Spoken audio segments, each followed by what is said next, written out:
কে দিল পীড়িতের বেড়া লিচুর বাগানে কমলার বাগানে সইগ কে দিল পীড়িতের বেড়া লিচুর বাগানে। ভাইছে How are you, brother? ভাই আপনি তো পুরাই চেঞ্জ হয়ে গেছেন। কিছুদিন আগে তো আপনি ভাই টয়লেট পরিষ্কার করলেন। এই অফিসের কথা বাদ দাও। আর তুমি না একটা চাকরির কথা বলছিলা, চাকরি করবে নাকি?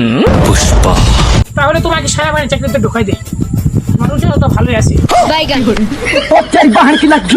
আমার যে উচ্চতা, আমার তো দালানা চাকরি তাই না, আর সেনাবাহিনী চাকরি না দিবেন, এটা কেমনে কি ভাই?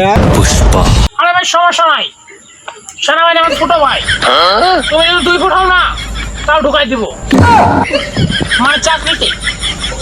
কি রে ভাই, কি এটা আসলে চাকরি না দেবো নাকি? দিন ঘুরছে, কপাল ফাটছে।